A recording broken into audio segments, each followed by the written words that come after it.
여러분, 오늘 우리는 많은 가정에서 공통적으로 겪고 있는 한 가지 주제를 함께 나누어 보려 합니다. 바로 며느리와 시댁의 관계, 그 중에서도 며느리와 시어머니 사이에 생겨나는 미묘하고도 서먹한 거리감에 대한 이야기입니다. 사실 겉으로 보기엔 아무 문제가 없어 보입니다. 며느리와 시어머니는 서로 예의를 갖추고 대화도 나눕니다. 명절이면 함께 음식을 하고 가족 모임에도 얼굴을 보입니다. 하지만 마음속 깊은 곳을 들여다보면 그 사이에는 설명하기 어려운 묘한 벽이 자리 잡고 있곤 합니다. 그 벽은 대체 어디에서 생겨나는 걸까요?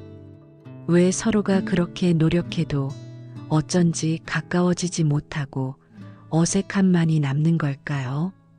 불교에서는 이 문제를 단순히 성격 차이나 세대 차이로만 설명하지 않습니다.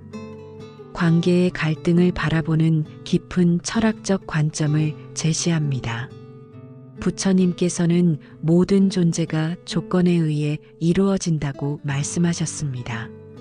이것을 불교에서는 연기라고 부릅니다. 즉, 지금 나와 내 며느리의 관계, 나와 내 시어머니의 관계 역시 수많은 조건들이 모여 만들어진 결과물이라는 뜻입니다. 이 조건 안에는 나의 성격, 나의 성장 배경, 내 아들과의 관계, 그리고 며느리의 삶에서 쌓여온 경험들이 모두 포함되어 있습니다.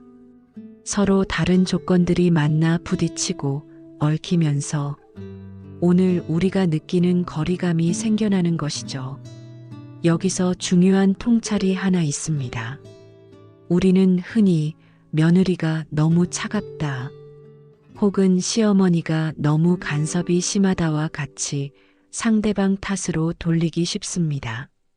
하지만 불교적 시각에서 보면 이 갈등은 어느 한 사람만의 잘못이 아니라 조건들이 만들어낸 자연스러운 현상입니다. 이렇게 바라보면 마음이 조금은 가벼워집니다. 아, 내가 잘못해서만 이런 것도 아니고 저 사람이 잘못해서만 그런 것도 아니구나. 그저 서로 다른 조건이 만나 생긴 결과일 뿐이구나. 이렇게 이해할 수 있다면 관계의 무게가 한결 덜어집니다. 또 한 가지 놓치지 말아야 할 점은 며느리 역시 한 인간이라는 사실입니다. 우리는 종종 며느리를 내 아들의 아내, 우리 집의 새 식구라는 틀 안에서만 보려 합니다. 하지만 그녀는 한 사람의 딸이었고 한 사람의 아이였으며 수많은 두려움과 불안을 안고 새로운 가정에 들어온 존재입니다. 시어머니가 느끼는 불편한 만큼이나 며느리 역시 큰 긴장과 부담을 느낍니다. 낯선 환경, 다른 생활 습관, 얽히는 관계 속에서 그녀는 늘 조심스럽습니다. 혹시나 잘못 말해 서운함을 줄까, 혹은 잘못 행동에 미움을 살까, 늘 마음을 졸이며 살아갑니다. 이처럼 서로가 겉으로는 잘 지내는 듯 보이지만 마음 깊은 곳에서는 늘 경계와 불안을 안고 있는 것입니다. 이런 상황을 마음의 벽이라고 표현할 수 있습니다.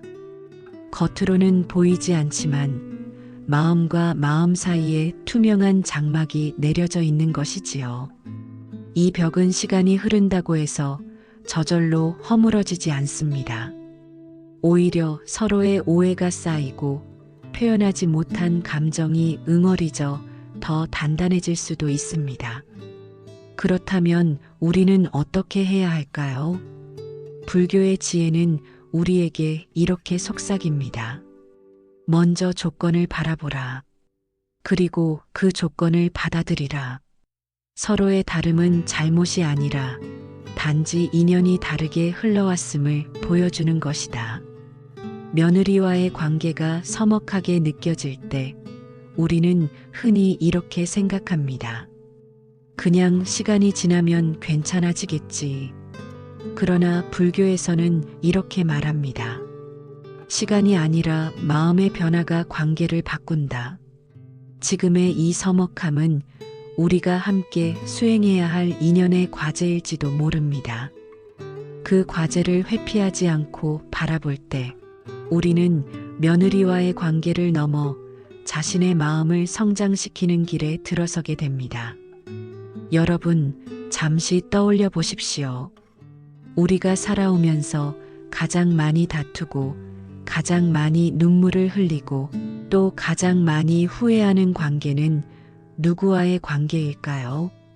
친구와도 갈등이 있습니다. 직장 동료와도 오해가 생깁니다. 하지만 그 어떤 관계보다도 깊은 상처와 분노, 그리고 동시에 가장 큰 애정을 주는 존재가 바로 가족입니다. 그 중에서도 며느리와 시댁의 관계는 한국 사회에서 가장 많이 부딪히는 주제 중 하나입니다. 겉으로는 한 가족이라고 말하지만 속으로는 여전히 낯선 타인처럼 느껴집니다.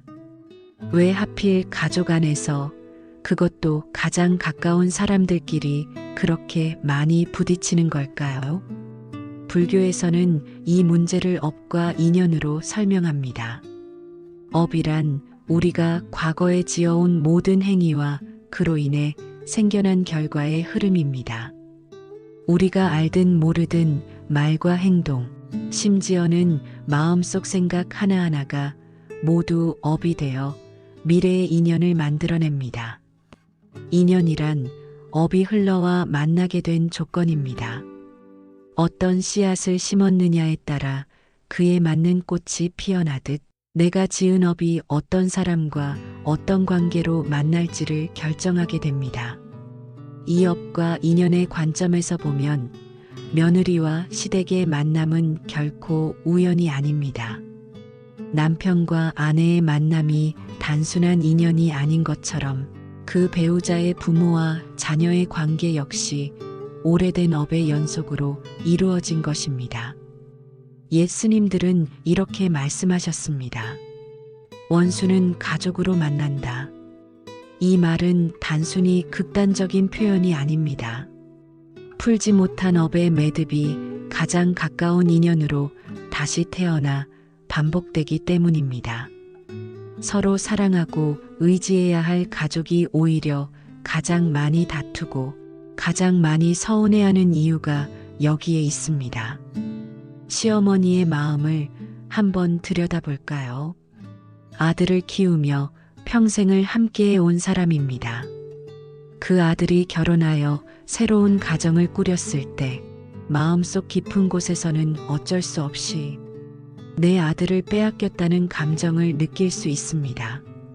아무리 며느리를 반갑게 맞이한다 해도 무의식 깊은 곳에는 작은 상실감이 자리 잡습니다. 이 상실감은 종종 며느리에 대한 불만이나 간섭으로 드러나곤 합니다. 왜 우리 집 방식을 따르지 않을까? 왜 내 말을 듣지 않을까? 이러한 생각은 사실 단순한 성격 문제가 아니라 내 아들과의 관계에서 비롯된 집착이 업으로 드러나는 모습일 수 있습니다. 반대로 며느리의 마음은 어떨까요? 낯선 집안, 새로운 규율, 익숙하지 않은 생활 방식 속에서 그녀는 늘 긴장하고 있습니다. 나는 왜 늘 평가받는 느낌이 들까? 나는 왜 이 집의 사람이 아닌 것 같을까? 며느리 입장에서 보면 시댁은 늘 나를 시험하는 공간처럼 느껴지기도 합니다. 그리고 그 불안은 곧 억울함으로 바뀝니다. 왜 있는 그대로의 나를 받아주지 않을까? 왜 나를 내 가족처럼 보지 않을까? 이 억울함 역시 업의 발현입니다. 과거의 인연 속에서 충분히 이해받지 못한 경험들이 지금의 시댁 관계 속에서 다시 떠오르는 것이지요. 불교에서는 이러한 상황을 단순히 누가 잘못했는가라는 시각으로 보지 않습니다. 대신 이렇게 묻습니다. 이 갈등은 어떤 업의 흐름 속에서 생겨난 것일까? 이 인연은 나에게 무엇을 배우게 하려는 것일까? 이 질문을 던지는 순간 관계에 대한 이해가 달라집니다. 며느리와 시어머니의 갈등은 단순한 인간관계의 문제가 아니라 오랜 업의 매듭을 풀어내는 과정이 됩니다. 이쯤에서 질문을 드려보고 싶습니다.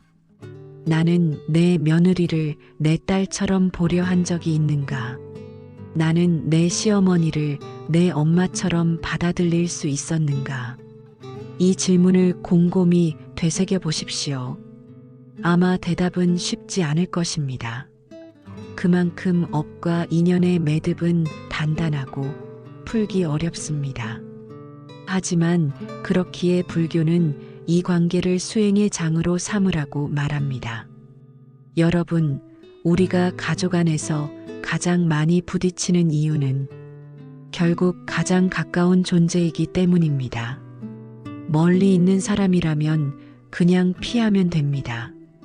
직장 동료와 갈등이 생기면 회사를 옮기면 그만입니다. 하지만 가족은 피할 수 없습니다. 피할 수 없기에 업은 바로 그 자리에서 드러나고 배우고 성찰하게 만듭니다. 이것이 바로 가족관계의 불편함이자 동시에 가장 큰 축복입니다. 왜냐하면 가족은 우리에게 가장 빠르고 가장 깊게 깨달음을 주는 거울이기 때문입니다. 불교적 수행의 길은 이렇습니다. 갈등을 회피하지 않고 오히려 그 안에서 내 마음의 습관과 집착을 발견하는 것. 며느리와의 갈등은 며느리를 탓하기 위함이 아니라 내 안의 집착을 알아차리기 위한 소중한 기회입니다. 시어머니의 불만은 며느리의 탓이 아니라 내 소유욕을 비추는 거울입니다. 며느리의 억울함은 시어머니 탓이 아니라 내 인정 욕구를 비추는 거울입니다. 이렇게 업과 인연의 지혜로 바라본다면 며느리와 시댁의 갈등은 더 이상 끝없는 싸움이 아닙니다. 오히려 그것은 함께 성장하기 위한 인연의 수업입니다. 여러분, 가족 안에서의 갈등은 피할 수 없습니다. 그러나 그 갈등을 어떻게 바라보느냐에 따라 그것은 지옥이 될 수도 있고 수행의 도량이 될 수도 있습니다. 부처님은 말씀하셨습니다. 원수조차도 깨달음의 스승이 된다. 하물며 내 가족이라면 그 존재는 내 업을 비추는 가장 위대한 스승일지도 모릅니다. 가족 안에서 가장 많이 부딪히는 이유는 서로를 미워해서가 아니라 오히려 함께 풀어야 할 업의 매듭이 있기 때문입니다. 이 깨달음이 있다면 우리는 이제부터 갈등을 피하려 하지 않고 그 속에서 자비와 지혜를 배우는 길을 걸을 수 있을 것입니다. 여러분, 혹시 이런 경험 있으신가요?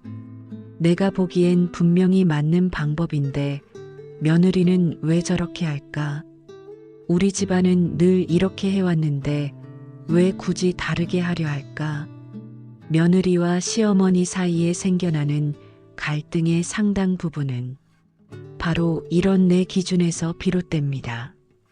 그 기준은 오래된 습관일 수도 있고 내 부모에게서 배운 방식일 수도 있고 때로는 사회가 우리에게 주입한 관습일 수도 있습니다. 하지만 불교적으로 말하자면 그 모든 기준은 결국 집착입니다. 집착이란 무엇일까요? 불교에서는 집착을 놓지 못하는 마음이라고 정의합니다. 내가 옳다고 생각하는 방식, 내가 맞다고 믿는 생각, 내가 지켜야 한다고 여기는 가치관을 꽉 붙들고 놓지 않는 것입니다. 이 집착이 작동하는 순간 관계 속에서 갈등은 피할 수 없이 생겨납니다. 왜냐하면 상대방도 자신의 기준을 붙들고 있기 때문입니다. 내 기준과 내 기준이 서로 부딪히면 작은 차이도 큰 싸움으로 번지게 됩니다. 예를 들어봅시다. 명절 음식은 어떻게 해야 할까요? 어떤 집안은 전을 반드시 손으로 부쳐야 한다고 믿습니다. 하지만 요즘 젊은 세대는 에어프라이어나 간단한 방식을 선호합니다. 이때 시어머니는 생각합니다. 아니, 우리 집은 늘 이렇게 했는데 왜 편하게 하려 드는 거지? 며느리는 속으로 이렇게 생각합니다. 왜 굳이 이렇게 힘들게 해야 하지? 중요한 건 마음이지 않은가? 결국 본질은 음식이 아니라 집착입니다. 내 방식이 옳다는 고집이 서로 부딪히며 갈등으로 바뀌는 것이지요. 부처님은 이런 말씀을 하셨습니다. 견해에 집착하면 고통이 따르고 견해를 내려놓으면 평안이 따른다. 즉, 집착은 우리를 괴롭히는 근원입니다. 며느리와 시어머니가 갈등하는 이유도 사실은 서로의 견해에 집착하기 때문입니다. 내 방식이 옳다, 내 가치관이 맞다, 내 경험이 더 소중하다. 이런 생각이 마음속에서 불처럼 타오르는 것입니다. 그렇다면 집착을 내려놓는다는 것은 구체적으로 무엇을 의미할까요? 여러분, 집착을 내려놓는다고 해서 내 생각이나 가치관을 다 버리라는 말이 아닙니다. 그보다는 내 기준만이 옳다는 생각을 내려놓으라는 뜻입니다. 상대방의 방식도 하나의 방식일 뿐, 그것이 반드시 틀린 것이 아님을 인정하는 것. 내 방식이 편리하고 익숙하더라도 다른 방식에도 나름의 지혜와 필요가 있음을 이해하는 것. 이것이 집착을 내려놓는 첫걸음입니다. 여기서 한 가지 수행을 제안드리고 싶습니다. 며느리와의 관계에서 갈등이 올라올 때 이렇게 스스로에게 물어보십시오. 지금 내가 붙들고 있는 기준이 정말 절대적으로 옳은 것일까? 혹시 이건 그냥 내가 익숙한 방식일 뿐 꼭 지켜야 할 진리는 아니지 않을까? 이 질문을 던지는 순간 마음이 한결 가벼워집니다. 왜냐하면 우리는 깨닫게 되기 때문입니다. 갈등의 원인이 며느리도 시어머니도 아니라 바로 내 안의 집착이었다는 사실을요. 불교 수행에서는 노음의 지혜를 강조합니다. 내려놓을 때 비로소 손이 자유로워지고 마음이 넓어집니다. 손에 무언가를 꽉 쥐고 있으면 다른 것을 잡을 수 없듯 집착을 놓아야만 새로운 관계가 들어올 수 있습니다. 며느리와 시어머니 사이도 마찬가지입니다. 내 방식을 고집하지 않고 잠시 내려놓는다면 그 빈자리에 이해와 존중이 들어올 수 있습니다. 그 순간 서먹했던 관계가 조금씩 풀려나가기 시작합니다. 실제로 한 사례를 소개해 드리겠습니다. 어느 시어머니는 늘 명절마다 큰 갈등을 겪었습니다. 며느리가 전을 사오자 그걸 도저히 받아들이지 못하고 매번 불평을 했던 것이지요. 그러던 어느 해 시어머니는 마음을 바꿨습니다. 굳이 내가 고집할 필요가 있을까? 며느리가 사오는 것도 그 아이의 정성이 아닐까? 이렇게 생각을 전환하니 신기하게도 갈등이 사라졌습니다. 오히려 며느리와 함께 웃으며 다른 음식을 준비할 수 있었고 가족 모두가 훨씬 편안한 명절을 보낼 수 있었습니다. 여기서 중요한 것은 음식이 아니라 집착을 놓은 마음입니다. 그 마음이 관계를 바꾸는 것입니다. 혹시 지금 이 영상을 듣고 계신 분들 중 며느리와의 관계가 서먹해서 마음이 무거운 분이 계신다면 이렇게 해보시길 권합니다. 오늘 하루 단 한 번이라도 내 기준을 내려놓는 연습을 해보는 것입니다. 며느리가 나와 다른 방식으로 아이를 키우더라도 저렇게 하는 데에도 이유가 있겠지 하고 마음을 열어보는 것. 며느리가 음식을 다르게 준비하더라도 그 나름의 편리함과 배려가 있겠지 하고 이해해보는 것. 이 작은 내려놓음이 관계에 큰 변화를 만들어낼 것입니다. 불교에서는 집착을 내려놓는 것을 단순한 포기가 아니라 지혜로운 선택이라고 말합니다. 내 고집을 내려놓는 순간 오히려 더 큰 평화와 자유가 찾아옵니다. 그리고 그 평화는 곧 관계를 치유하는 힘이 됩니다.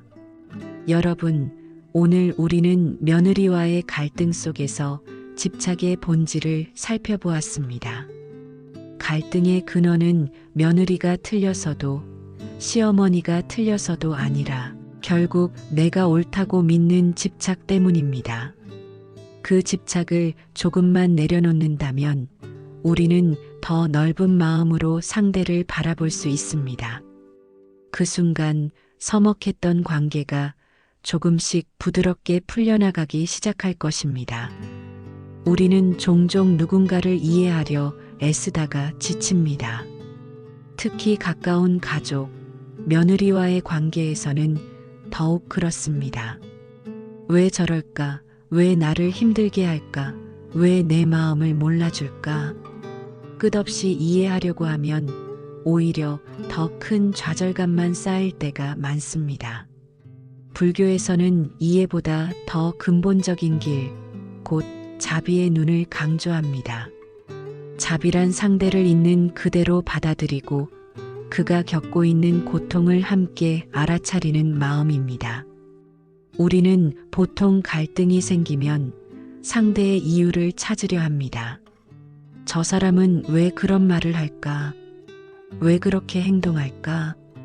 이해할 수 있으면 괜찮아질 것 같지만 이해는 언제나 한계가 있습니다. 상대가 말하지 않는 상처, 어린 시절의 배경, 지금 안고 있는 불안, 우리 눈에는 다 보이지 않기 때문입니다.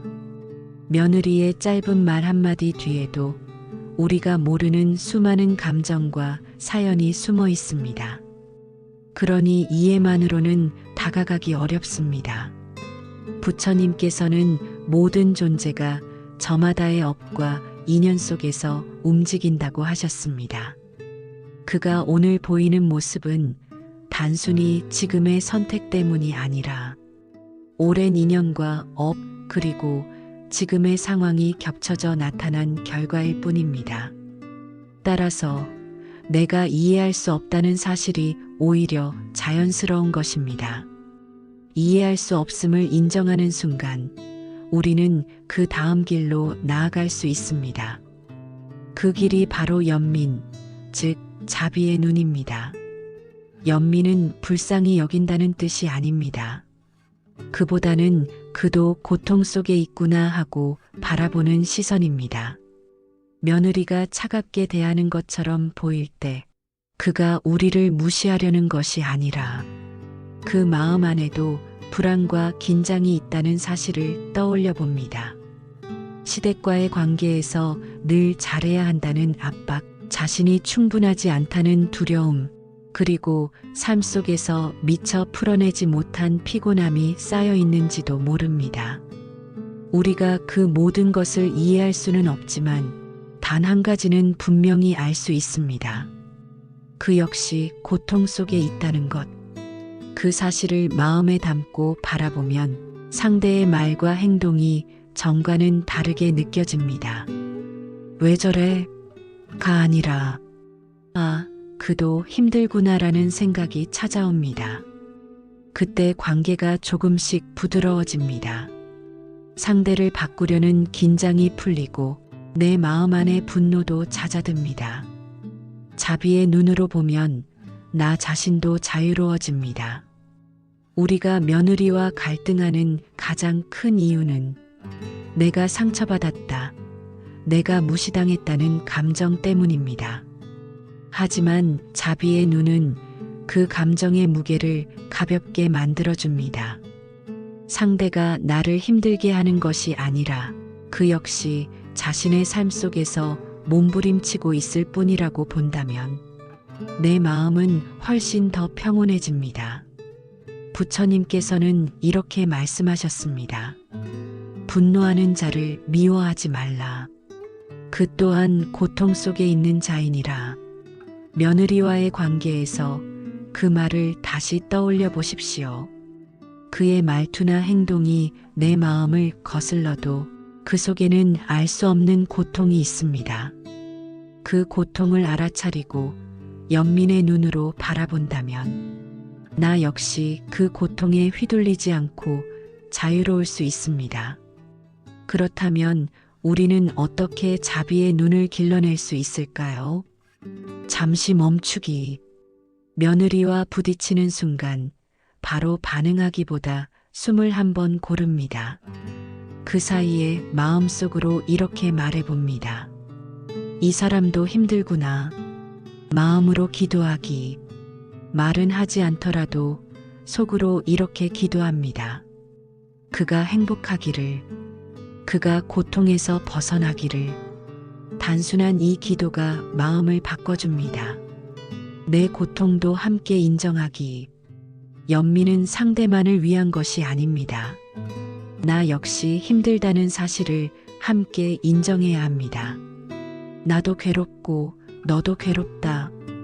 그러니 우리 둘 다 자비가 필요하다. 이 마음이 관계의 긴장을 풀어줍니다. 우리는 살면서 늘 이해받고 싶다고 말합니다.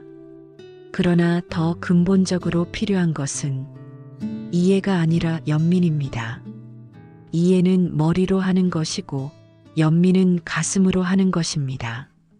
머리로는 다 알 수 없지만 가슴으로는 지금 이 순간 상대가 힘들다는 사실을 느낄 수 있습니다. 그 느낌이 곧 자비의 시작입니다.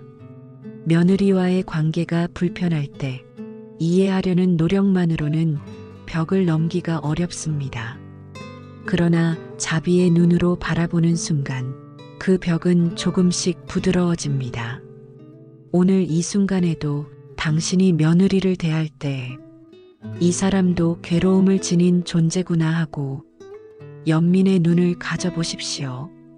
그 순간 이미 갈등은 조금씩 풀려나가기 시작할 것입니다. 우리가 가족 안에서 가장 많이 사용하는 도구는 바로 말입니다. 말은 칼보다 강하고 손길보다 깊이 남으며 때로는 침묵보다도 더 무겁습니다. 특히 며느리와 시어머니의 관계에서는 작은 한마디가 마음에 오래 남아 갈등의 씨앗이 되기도 하고 따뜻한 한마디가 오래 쌓인 오해를 녹이기도 합니다.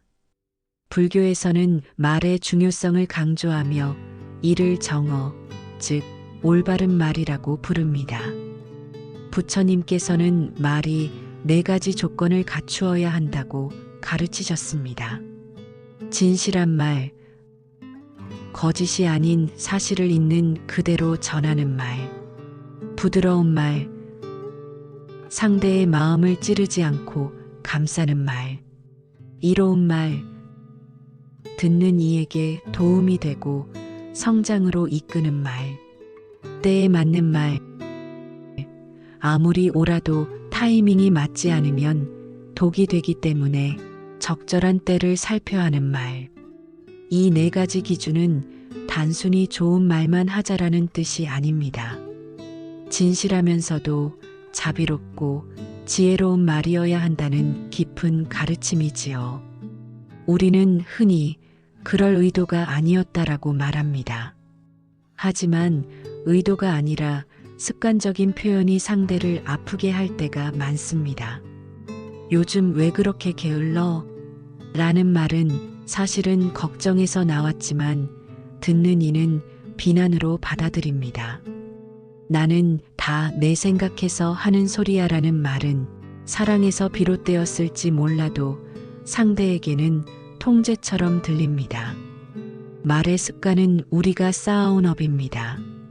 어릴 적부터 들어온 말, 익숙하게 사용해온 표현이 무심코 튀어나와 의도와 상관없이 상처를 남기기도 합니다. 때로는 말하지 않는 것이 가장 큰 지혜일 때도 있습니다. 부처님께서는 많은 질문에 침묵으로 답하셨습니다. 그 침묵은 무지가 아니라 상대가 스스로 답을 찾도록 돕는 자비의 침묵이었습니다. 가족 안에서의 갈등도 마찬가지입니다.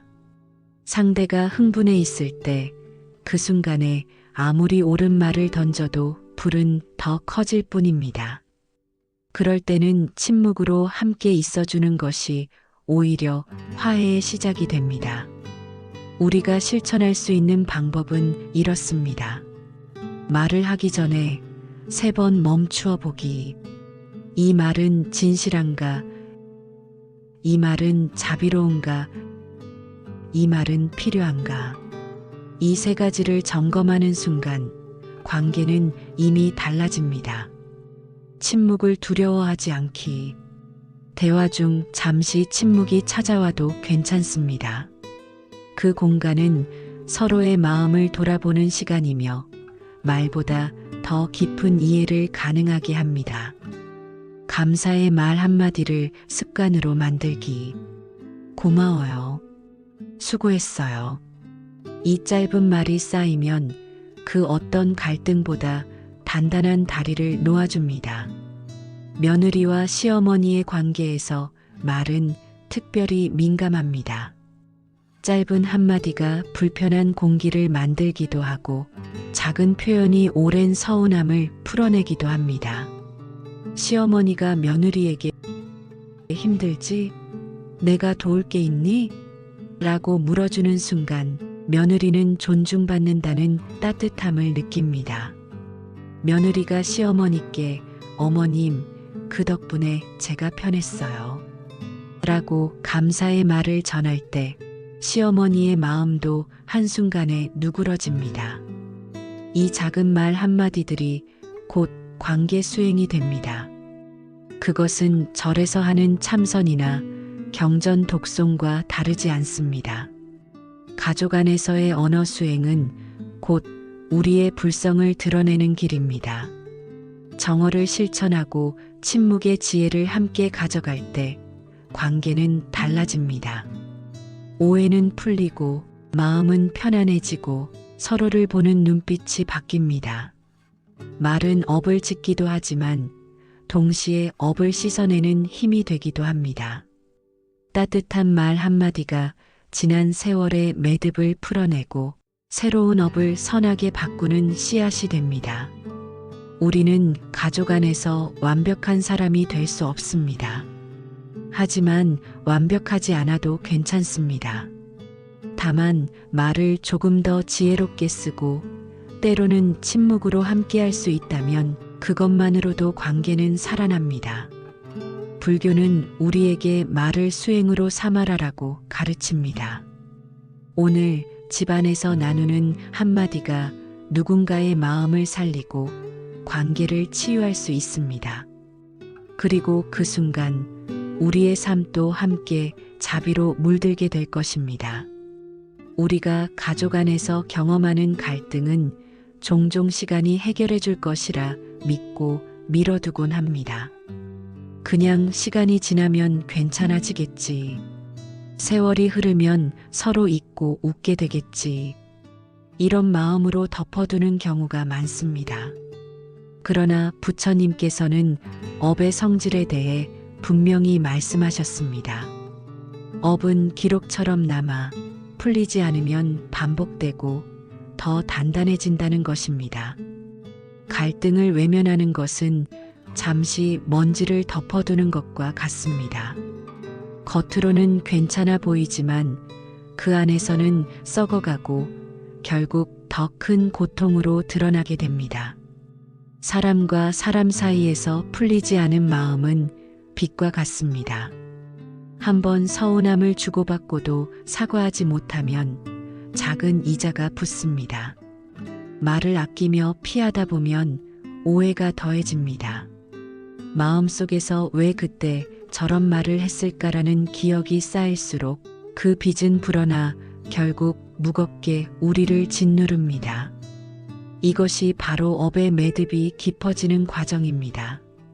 작은 매듭은 손끝으로도 쉽게 풀 수 있지만 오랫동안 방치하면 단단하게 조여져 가위로 잘라내지 않으면 풀 수 없게 됩니다. 특히 가족 안에서 미룬 갈등은 단순히 두 사람 사이에서 끝나지 않습니다. 며느리와 시어머니 사이의 앙금은 자녀들에게도 그대로 전해집니다. 집안의 공기가 차갑고 무거워지는 순간 아이들은 그것을 고스란히 배우며 자랍니다. 부처님께서는 연기의 가르침에서 말씀하셨습니다. 이것이 있으므로 저것이 있고 이것이 사라지면 저것도 사라진다. 갈등을 미루는 순간 그것은 새로운 원인을 낳고 또 다른 괴로움의 조건이 됩니다. 풀리지 않은 매듭은 대를 이어 계속 영향을 미치게 되는 것입니다. 사람의 마음은 끊임없이 변합니다. 오늘은 조금 열린 마음을 가지고 있어도 내일은 더 단단히 닫힐 수도 있습니다. 그러므로 화해에는 적절한 시기가 있습니다. 그 시기를 놓치면 서로가 이미 말을 해도 통하지 않을 사람이라고 굳어져 버립니다. 그렇게 되면 작은 대화마저 불가능해지고 업의 매듭은 더더욱 깊어집니다. 지금 용기를 내는 것, 그것이 수행자의 길입니다. 말 한마디, 따뜻한 눈빛 하나가 업의 매듭을 풀어내는 시작이 될 수 있습니다. 나는 참는 거야. 그냥 마음을 비운 거야. 라고 스스로 합리화하며 갈등을 미루기도 합니다.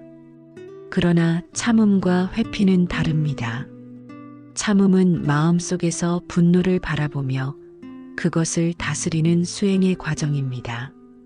반면 회피는 그 분노를 땅속에 묻어두는 것과 같아 언젠가 더 큰 불꽃으로 터져나오게 됩니다. 부처님께서는 참는 힘을 기르라고 하셨지 도망치라고 말씀하지 않으셨습니다. 진짜 참음은 회피가 아니라 직면 속에서 지혜롭게 대처하는 힘입니다. 어떤 사람은 이렇게 말합니다. 지금은 상황이 안 좋아. 나중에 기회가 되면 풀어야지. 하지만 그 나중은 오지 않을 가능성이 큽니다. 오히려 시간이 지날수록 서로의 마음은 더 멀어지고 그만큼 다가가기 어려워집니다. 마치 병을 초기에 치료하지 않으면 시간이 갈수록 악화되어 손 쓸 수 없는 것과 같습니다. 관계의 갈등도 마찬가지입니다. 작은 서운함이 있을 때 바로 대화하고 풀어야 합니다. 그렇지 않으면 마음의 종양처럼 자라 결국 모두를 아프게 합니다. 그렇다면 어떻게 이 매듭을 풀 수 있을까요? 완벽한 화해의 말이나 거창한 행동이 필요한 것이 아닙니다.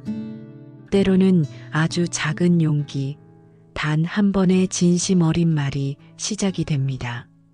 그날 제가 서운하게 했지요. 미안합니다. 어머니, 제가 잘 몰라서 그랬습니다. 이 짧은 말 한마디가 오랫동안 쌓여있던 매듭을 서서히 느슨하게 만듭니다.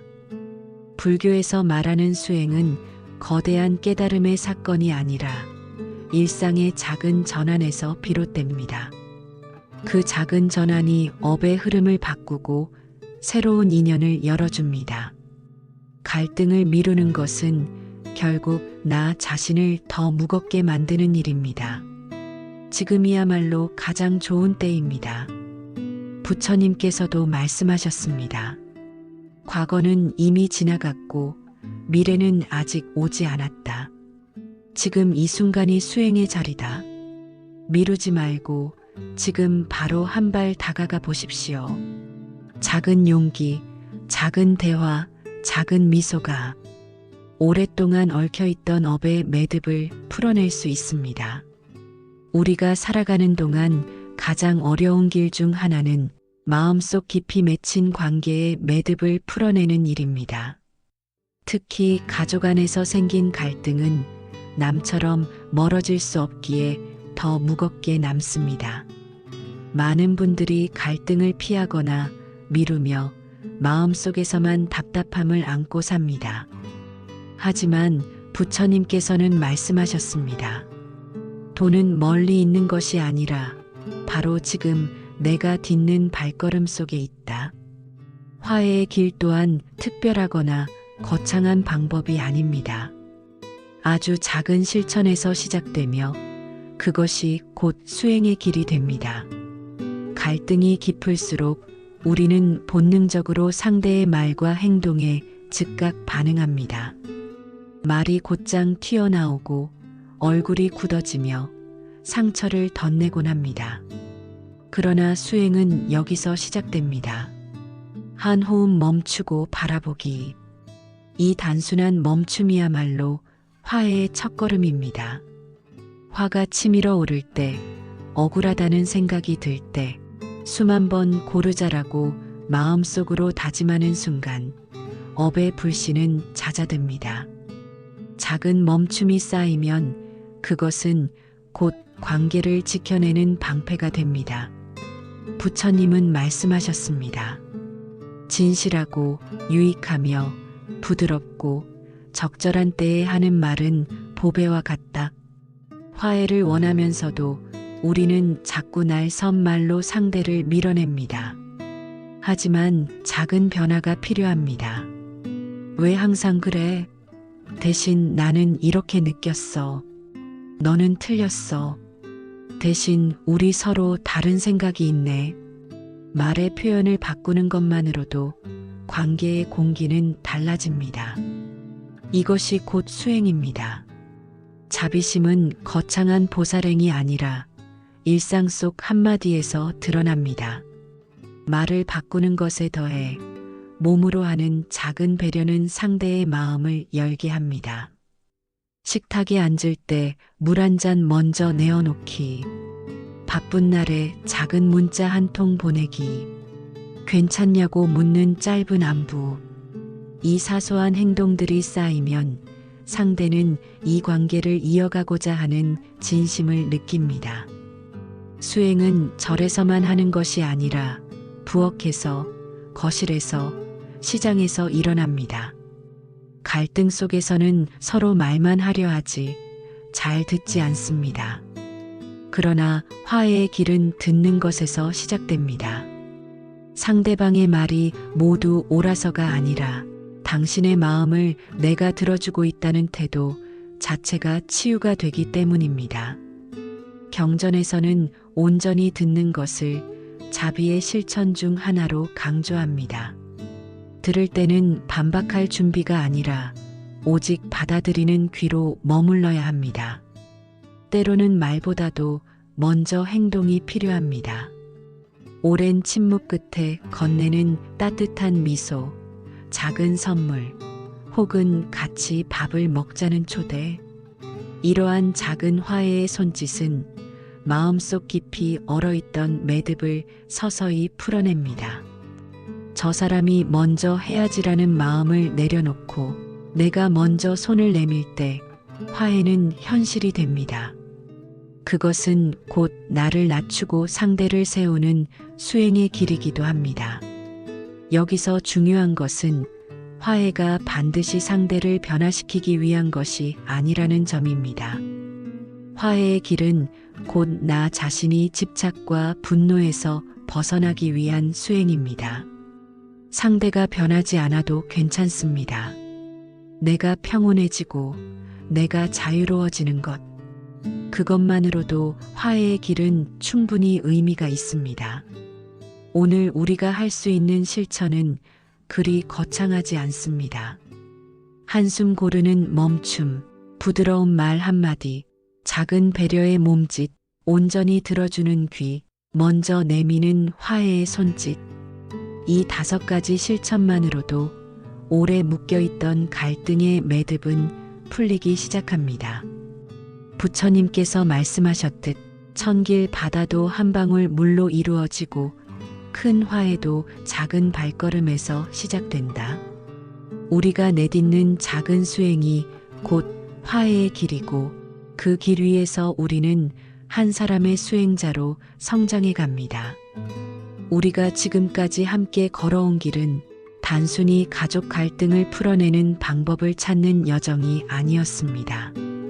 그것은 인생에서 누구도 피해갈 수 없는 업과 인연의 문제를 어떻게 지혜롭게 바라보고 마음을 어떻게 수행할 것인가에 대한 여정이었습니다. 가족은 나의 거울입니다. 서로를 통해 나의 성질을 보고 나의 집착을 보고 나의 분노를 봅니다. 그래서 가족과의 갈등은 단순한 관계 문제가 아니라 나 자신을 깨닫게 하는 수행의 장이 됩니다. 우리는 갈등을 피해야 할 것, 없애야 할 것이라고만 생각합니다.